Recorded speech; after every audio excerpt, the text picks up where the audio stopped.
हमारा पांचवा स्टेप है remove misconception and plus enjoy. जी आपने सही सुना, रिमूव मिसकंसेप्शन प्लस एंजॉय।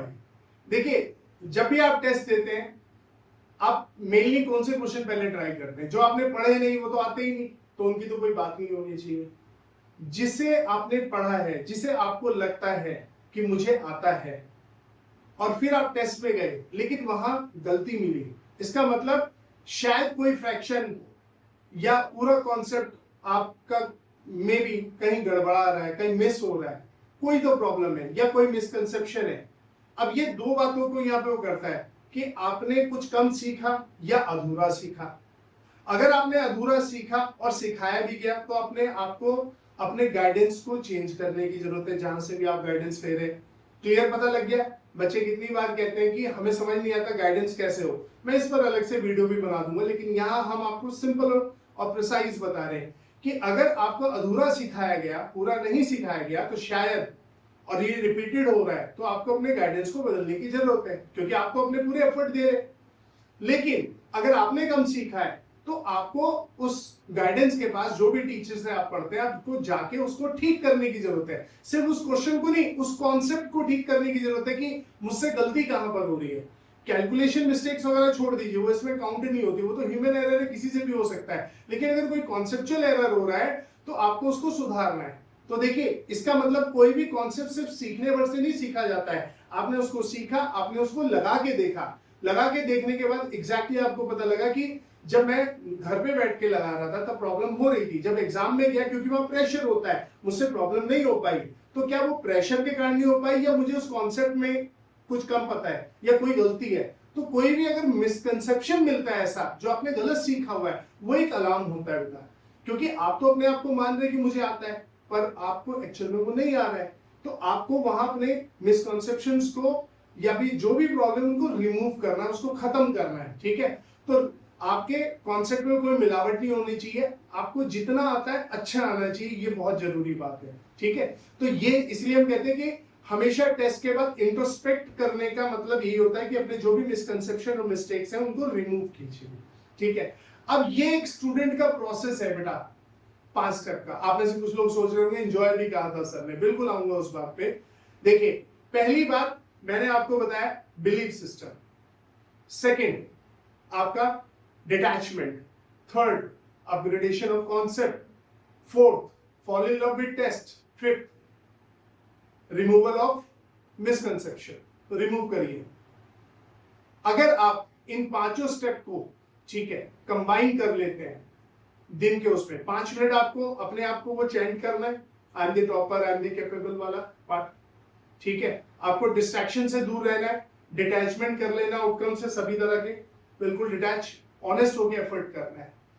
तो जब आप ये दो चीज के लिए स्टार्ट, मतलब आपने इनिशिएटिव ले लिया ना बच्चों, फर्स्ट 2 के लिए, तब आप ऑल इन जाते हैं। कोई भी बच्चा किसी के कहने से कुछ नहीं छोड़ता है, पेरेंट्स के कहने से नहीं छोड़ते, तो मैं तो अनजान आदमी हूं आपके लिए, अब मेरे कहने से क्यों छोड़ेंगे? अगर आपको बात सही लग रही होगी, आपको कुछ चाहिए होगा अपनी जिंदगी में, तभी तो आप अपने अंदर चेंज लाएंगे। तो अगर आप ये 2 स्टेप पूरे कर जाते हैं, आपने डिटैचमेंट भी कर लिया, बिलीफ सिस्टम भी बना लिया, तो आप ऑल इन जाएंगे। मैंने अक्सर देखा बच्चे टाइम टेबल बनाने की रेस में लग जाते हैं। मैंने खुद हजारों टाइम टेबल बनाए होंगे, मुझसे फॉलो नहीं हुए। मैंने बहुत सारे बच्चे भी कहते हैं आप जब ऑल इन जा रहे हैं तो ऑल इन जाइए। ठीक है, जब आप एक लेवल पे आ जाते हैं जहां आप टाइम टेबल फॉलो कर सकते हैं, वहां बिल्कुल टाइम टेबल बड़ा इंपॉर्टेंट रहता है। मुझे लगता है कि बच्चे, ऐसे बच्चों को सिर्फ अपना सोना और जागना फिक्स करना चाहिए, इस टाइम सोना है, इस टाइम जागना है, बाकी टाइम, क्योंकि वो एक मिशन पे है तो बाकी टाइम काम करना है। तो यहां पर टाइम टेबल, क्योंकि आप ट्रांसफॉर्मेशन कर रहे हैं, आप एवरेज से थोड़ा सा अबव एवरेज नहीं बनना चाह रहे, आप टॉपर बनने चले, तो आपको ऑल इन होना पड़ेगा। तो ऑल इन का मतलब है पूरा टाइम पढ़ना है। और देखिए जब आप लगातार करते रहते हैं ना, तो कंसिस्टेंसी अपने आप आनी शुरू हो जाती है। कंसिस्टेंसी एक दिन का प्रोसेस नहीं है, टाइम टेबल फॉलो करना एक दिन का प्रोसेस है, ये टाइम लेता है। तो मुझे लगता है कि पहले आपको ऑल इन जाना चाहिए, जितना टाइम मिले पढ़ना है, पढ़ना है, पढ़ना है।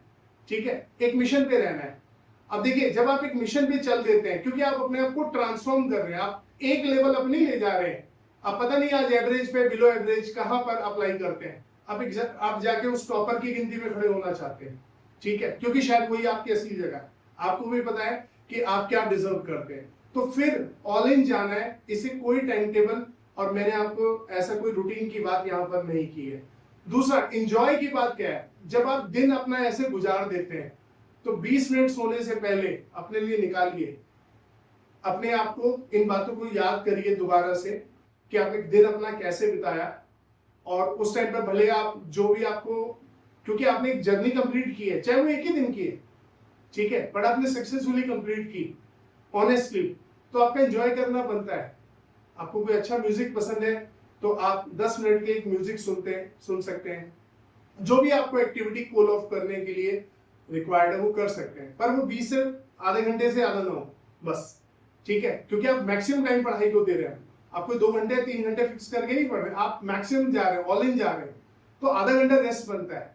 और उस रेस्ट को रेस्ट नहीं बोलना, इंजॉय बोलना, ठीक है। जैसे होता है ना कि बहुत ज्यादा भूख के बाद खाना मिलता है, तो ऐसे ही बहुत ज्यादा मेहनत के बाद जब रिवॉर्ड मिलता है वो कमाया हुआ रिवॉर्ड होता है बच्चों, वो एंजॉय का टाइम कमाया हुआ होता है आपका। तो 10 मिनट 15 मिनट म्यूजिक सुनना है, जो भी आपको एक्टिविटी लगे आप वो करिए।